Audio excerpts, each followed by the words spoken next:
Ahora, la vida de San Antonio es desde su nacimiento, curiosamente nace como una persona rica. Y digo curiosamente porque en el caso de San Francisco de Asís también suelen ser personas ricas, personas de poder y la comodidad. Entonces él a los 20 años aproximadamente pierde a sus padres y él entra a la iglesia y escucha un sermón acerca de Mateo 19:21, donde dice Jesús, si quieres ser perfecto, anda, vende lo que tienes, dalo a los pobres y tendrás un tesoro en el reino. Y Antonio, después de la muerte de sus padres y después de que deja a su hermana con unas mujeres que se dedicaban a la vida virginal, que también es algo bien importante, de hecho dentro de los escritos de los padres era un tema bastante tratado, la virginidad de la mujer y del hombre, la castidad y aún el celibato, que es algo menospreciado dentro de la cristiandad y siempre se busca el matrimonio, ¿no? Ahora, tanto la soltería como el matrimonio dentro de la escritura son puestos de dignificación. Desear uno por encima del otro creo que es un error. Ahora, Pablo lo dice, el que se quiere casar no peca, el que se quiere quedar soltero, vaya, puede ser como yo y dedicarse al reino de los cielos. Y eso fue una gran influencia dentro de la patrística.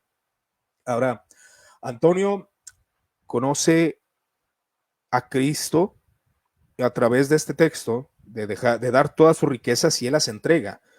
Él entrega todas sus riquezas porque no quiere vivir una vida cómoda. Desea, sintió un llamado por medio de un texto. Y esto precisamente lo menciona San Agustín, porque Antonio, a través de un texto bíblico, decide entregarse a la vida ascética o a la vida de la ascesis. Y San Agustín, cuando lee Romanos, precisamente por medio de un texto, decide entregar su vida al cristianismo. Ahora, en cierto sentido, podemos ver que tenía Antonio el deseo de estar en soledad.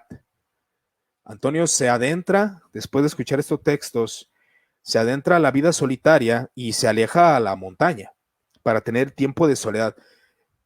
Creo que hay un equilibrio en esto y no me dejará mentir. Algunos pueden comentarlo, argumentarlo, pero en la soledad, dentro de la soledad del cristiano es donde el análisis teológico y filosófico, aunque no seamos grandes exponentes dentro de la academia, es donde el raciocinio y la mentalidad y la disciplina meditativa nos lleva a, a considerar muchos aspectos de nuestra vida, analizar nuestra vida, qué hemos hecho, pensar en Dios. Entonces la vida solitaria no es malo en sí misma. Ahora se cree que esta gente era improductiva, que esta gente no hacía absolutamente nada. No. De hecho, déjeme decirle que el protocapitalismo no se genera en Ginebra, hermanos, no se genera en la Reforma. El protocapitalismo se genera con los monjes benedictinos, gente que se levantaba temprano, que trabajaba para que la mayoría del tiempo pudiera dedicarlo a cuestiones espirituales, ellos mismos financiarse esa vida. Es interesante, a mí me parece interesante. Entonces, el prólogo de la vida de Antonio manifiesta que Atanasio ha emprendido esta obra a petición de que unos monjes deseaban vivir como Antonio, y él les muestra la personalidad de Antonio.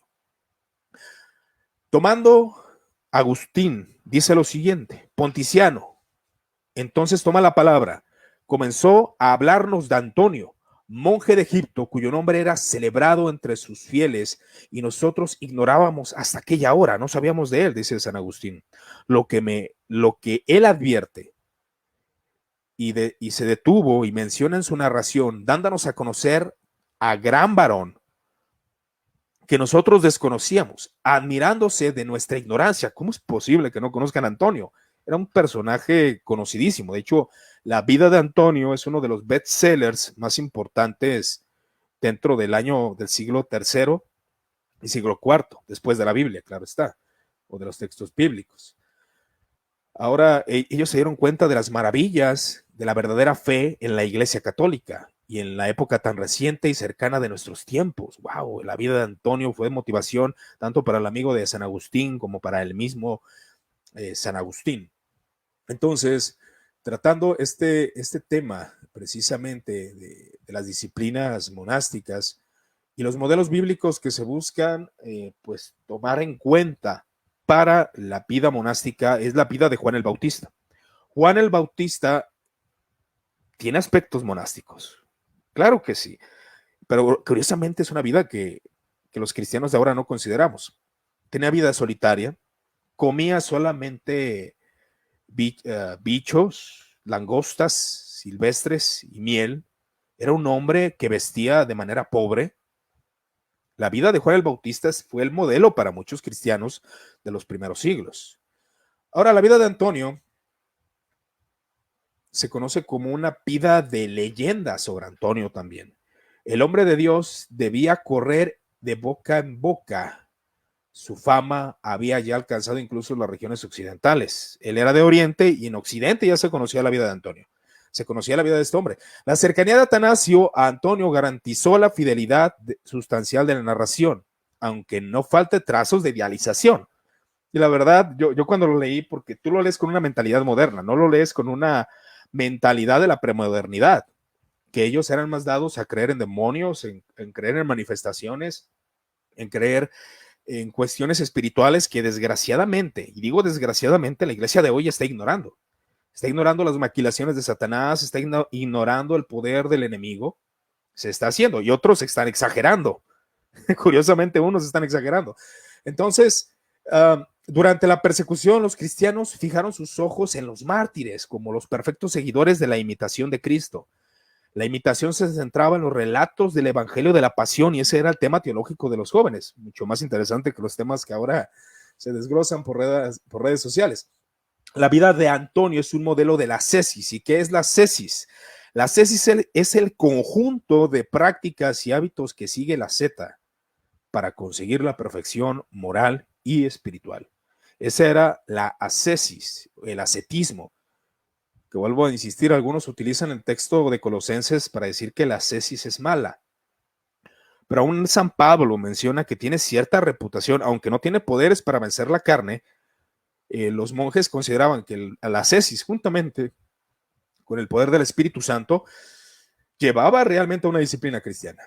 Ahora, este escrito era útil aún para los paganos. Antonio no es un rebelde, no es un monje rebelde que se aparta de la iglesia, que se aparta del cristianismo institucional. Al contrario, el deseo de este hombre, el deseo de este hombre era precisamente hacer una comunidad y se hace una comunidad de monjes en el desierto. Y no eran gente aislada totalmente, sino que cuando iban al mundo servían, trabajaban, operaban, eran funcionales, que muchas veces se ignora eso.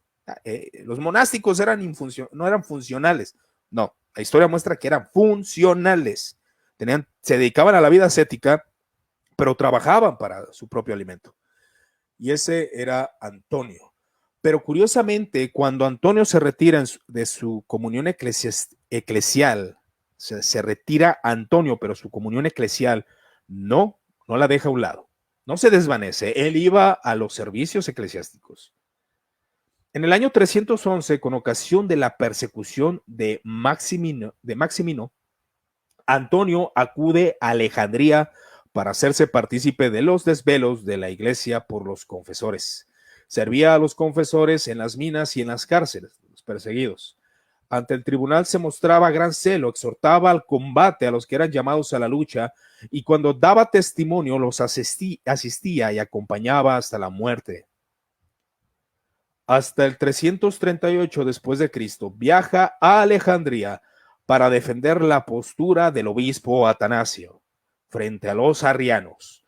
Llamado por los obispos y por todos sus hermanos, bajó de la montaña y acudió a Alejandría y condena públicamente a los arrianos, los condena públicamente. Esto lo que acabo de mencionar es para que veamos que Antonio el monje, no era alguien aislado de la comunión eclesial, estaba dentro de la comunión eclesial, estaba ahí, firme. Y eso es muy interesante. Ahora, Antonio quería avanzar en su vida de ascesis y su vida de virtud.